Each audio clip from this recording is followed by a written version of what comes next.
이 시편 40편은 두 부분으로 나뉘어 볼 수 있습니다. 그것은 1절부터 10절까지와 또 11절부터 17절까지인데요. 이 말씀을 어느 한 구절이 아니라 전체적으로 봐야 시편 40편이 우리에게 주는 메시지를 들을 수 있습니다. 우리가 부분적으로 볼 때, 그러니까 우리 시편 40편 2절 같은 경우는 굉장히 유명한 구절이잖아요. 많은 성도들이 이 구절로 찬양도 하고 간증도 하고 용기를 얻기도 합니다. 그러나 시편 40편 같은 경우에는 단순히 이 한 구절 한 구절을 통해서 주시는 분명한 메시지가 있기도 하지만 이것을 전체적으로 볼 때 이 시편 40편이 통으로 해서 저와 여러분에게 주시는 메시지가 있습니다. 먼저 1절부터 10절을 보면 굉장히 이 시편의 기자인 다윗이 영적으로 충만한 상태인 것을 알 수 있습니다. 기도의 응답을 받고 마음에서 찬양이 솟아나고 말씀이 들리고 말씀대로 사는 것이 즐겁고 너무나도 간증거리가 많아서 평생에 하나님을 간증하겠다고 고백하는 기록이 되어 있습니다. 얼마나 은혜가 충만합니까? 이 10절까지의 분위기만 보면 다윗이 아마도 이제 그 사울 왕으로부터 도망자 신세가 끝나고 드디어 이제 다윗의 시대가 열린 것 같은 그러한 분위기가 느껴집니다. 그런데 11절에서부터 17절을 보면 언제 그랬냐는 듯이 이 시편의 분위기가 180도 바뀌게 됩니다. 11절에 보면 표준 세번역으로 읽겠습니다.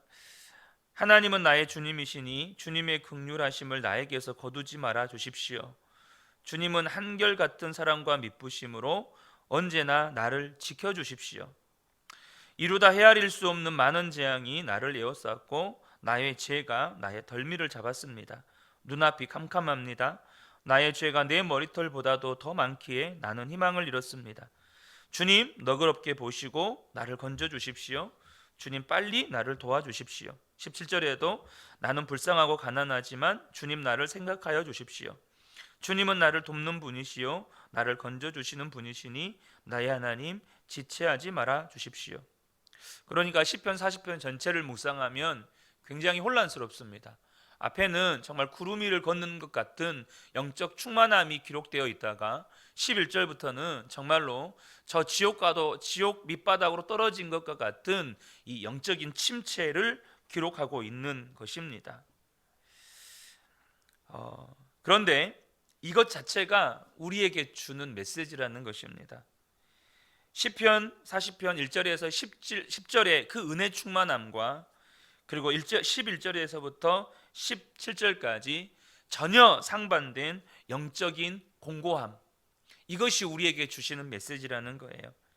1절부터 10절이 영적인 낮이라면 11절부터 17절은 영적인 밤입니다. 우리 인생도 살다 보면 좋을 때가 있고 나쁠 때가 있는 것처럼 우리의 신앙생활도 영적으로 은혜 충만하고 기쁨 충만하고 성령 충만할 때가 있지만 어떤 때는 영적으로 완전히 곤두박질 쳐서 하나님 정말 죽겠습니다.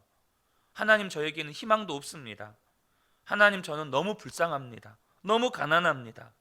이런 때를 만나기도 한다는 겁니다.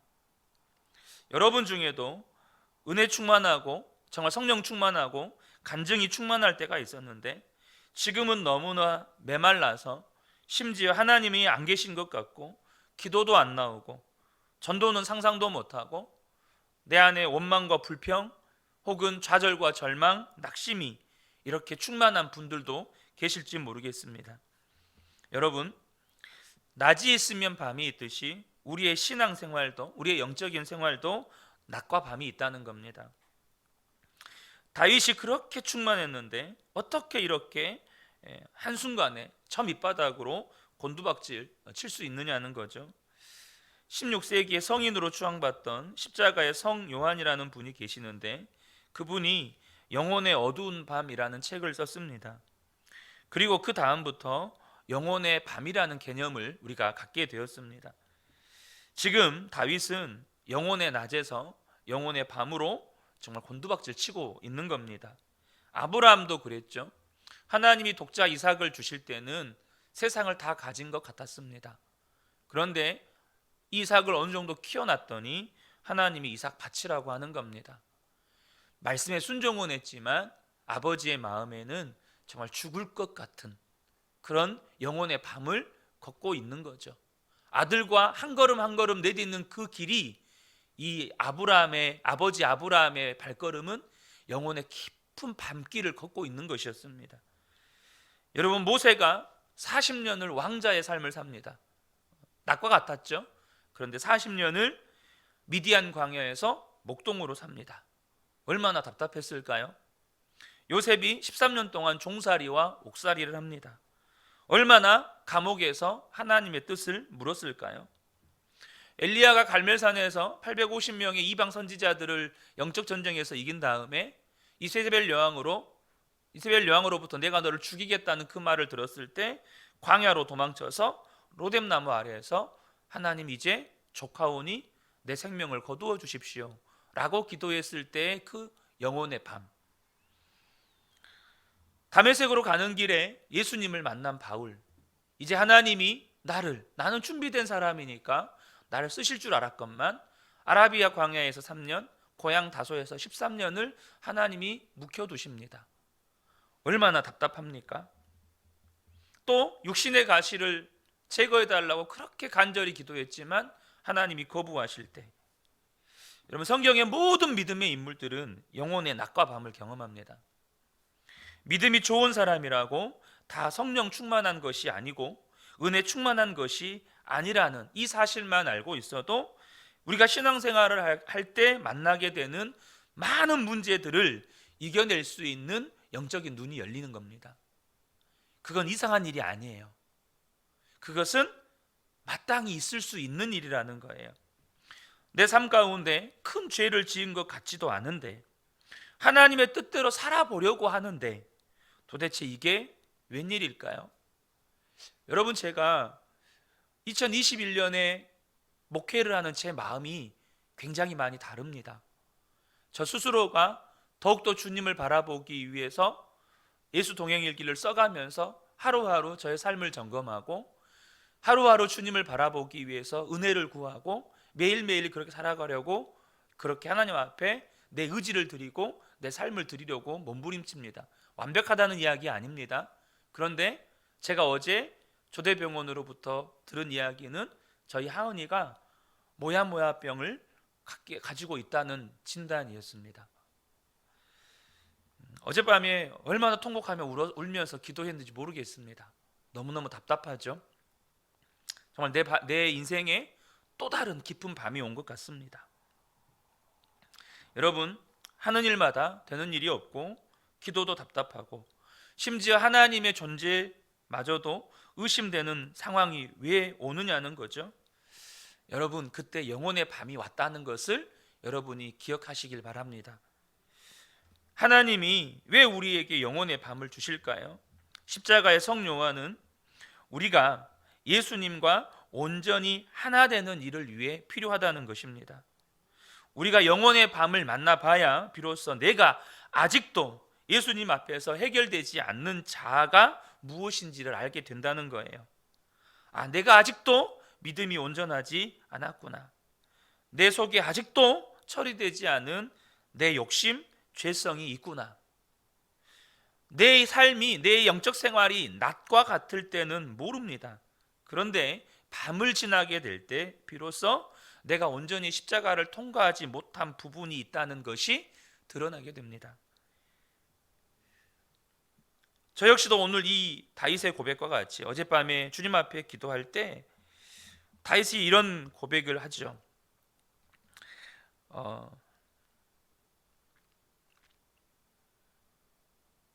12절에 수많은 재앙이 나를 둘러싸고 나의 죄악이 나를 덮침으로 우러러 볼 수도 없으며 죄가 나의 머리털보다도 많음으로 내가 낙심하였나이다. 하나님, 이게 저의 죄 때문입니까? 그럼 왜 저에게 돌리지? 왜 딸에게 돌리십니까? 이런 기도가 나오더라고요. 여러분, 영원히 우리가 어두운 밤을 지나게 될 때 주님과 하나 되는 은혜를 겪게 됩니다. 제가 성직교회에서 사역을 할 때 그 교회는 광주 천변에 위치하는 지역적인 특성 때문에 1년에 한 번씩 광주에서 꽤 유명한 코스모스 축제라는 것을 했습니다. 봄이 되면 천변길을 따라서 코스모스 모종을 심고 해마다 10월 3일 개천절이 되면 갖가지 축제를 열어서 갖가지 행사도 하고 또 복음을 전도하는 그런 축제를 했습니다.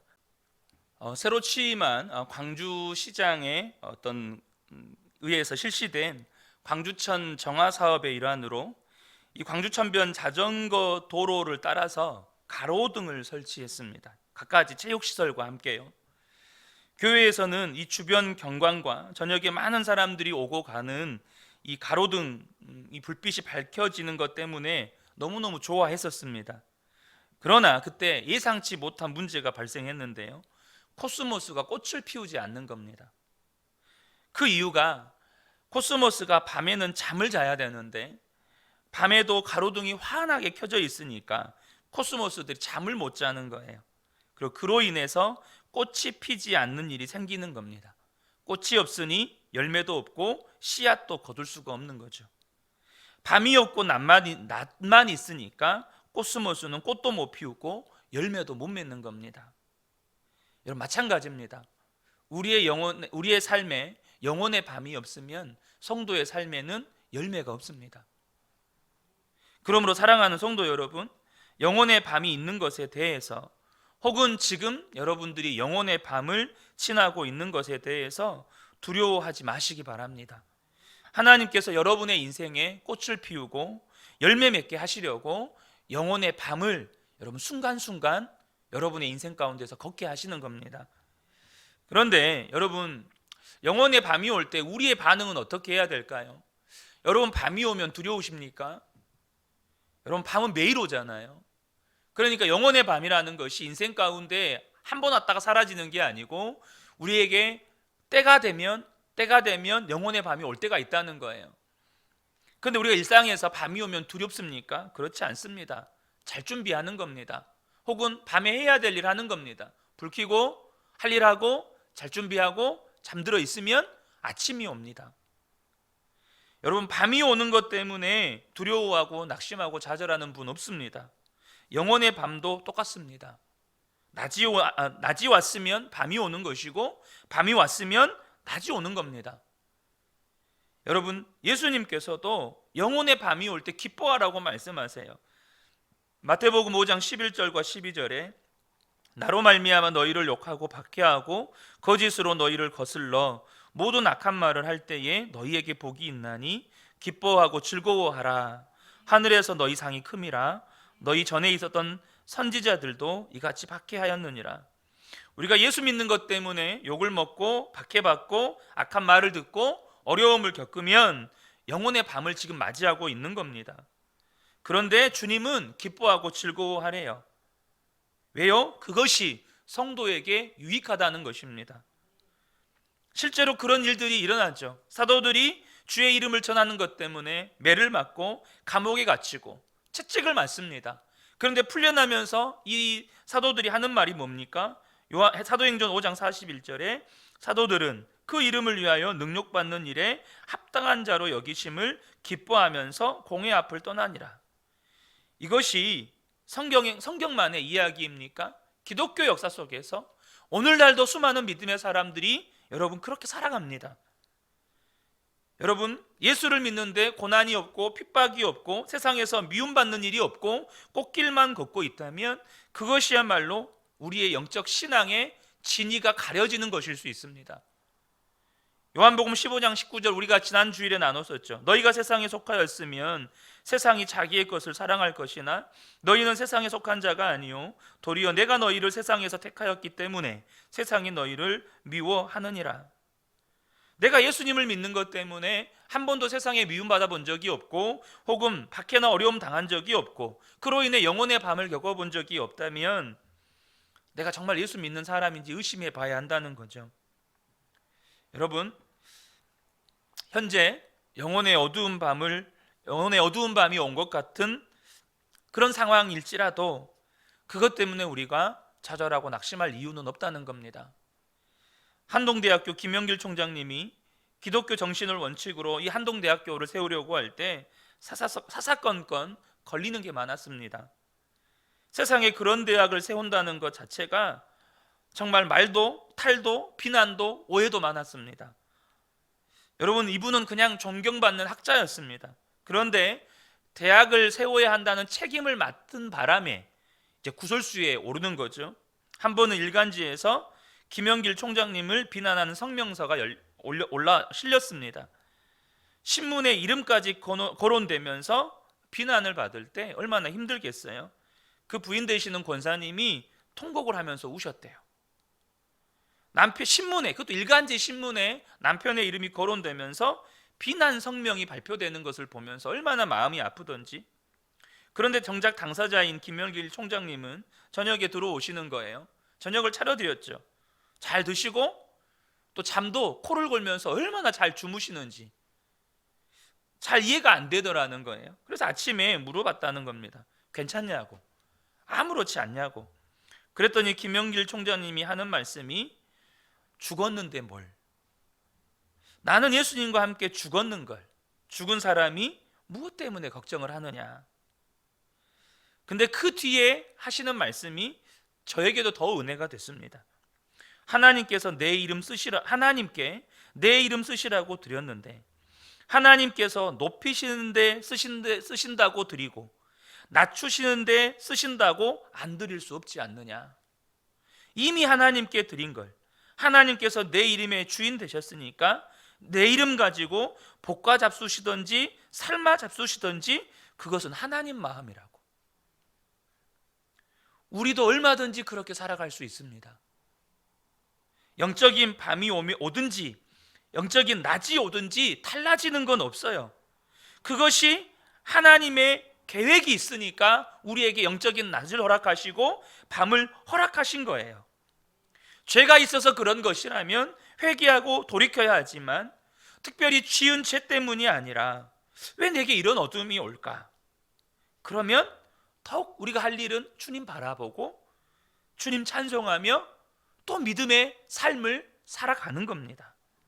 시편 37편 7절에 여호와 앞에서 잠잠하고 참고 기다리라. 자기 길이 형통하며 악한 꾀를 이루는 자 때문에 불평하지 말지어다. 잠잠하고 참고 기다리는 것, 이게 성경이 주시는 답입니다. 여러분, 밤이 왔다고 울며 불며 하면 밤이 빨리 지나갑니까? 여러분, 밤이 와도 주님 바라보고 여러분 찬송하고 그러고 있으면 어느새 동쪽에 해가 밝아오는 겁니다.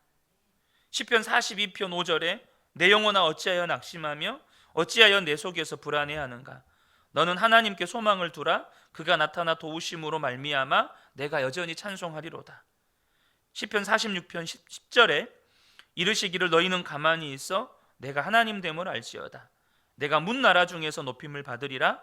내가 세계 중에서 높임을 받으리라 하시도다. 야고보서 1장 2절에 내 형제들아 너희가 여러 가지 시험을 당하거든 온전히 기쁘게 여기라. 이것이 주님이 우리에게 주시는 답입니다. 그런데요, 한 가지만 더 나누기를 원하는데, 여러분, 주님을 바라봐지는 사람에게는 그것이 답이지만 주님 바라보는 것 자체가 어려운 사람들이 있습니다. 영혼의 밤이라는 것이 주님 바라보기 어려운 때 아니겠습니까? 주님이 어디 계신지도 함께 계신지도 모르겠는데 어떻게 주님 바라보냐는 거죠. 그래서 교회가 필요한 거예요. 왜 하나님께서 저와 여러분을 그 은혜 교회로 모으셨다고 생각합니까? 어쩔 수 없이 저와 여러분이 떠밀려서 그 은혜 교회라고 하는 섬에 모인 겁니까? 여러분, 그렇지 않습니다. 주님께서 저와 여러분을 믿음의 사람으로 붙드시려고 하는 최선의 선택으로 그 은혜 교회가 되게 하신 거예요. 그때 누군가는 영혼의 밤을 만나고 누군가는 영혼의 낮이 있겠죠. 근데 이 영혼의 밤에 처한 사람이 혼자 주님을 못 바라봐요. 영혼의 낮은 사람들이 그 사람을 붙들어 주는 겁니다. 그러면 아침은 금방 옵니다. 언제까지 밤인 사람이 없어요. 붙들어 주기만 하면 돼요. 그러면 다시 충만함이 회복되고 주님과 하나됨으로 나아가게 되는 거예요. 문제는 붙들어 주는 사람이 있느냐 없느냐죠. 그러므로 그 은혜교회 성도님들이 반드시 하셔야 할 일, 내가 영혼의 밤이라면 한몸된 성도들에게 도움 요청하는 거예요. 내가 영혼의 낮이라면 영혼의 밤을 맞고 있는 성도들에게 찾아가서 위로하고 격려하고 함께 기도하는 거예요. 저는 우리 그 은혜교회 모든 성도님들이 영혼의 밤을 맞이할 때 이상한 일로 여기지 않으셨으면 좋겠습니다.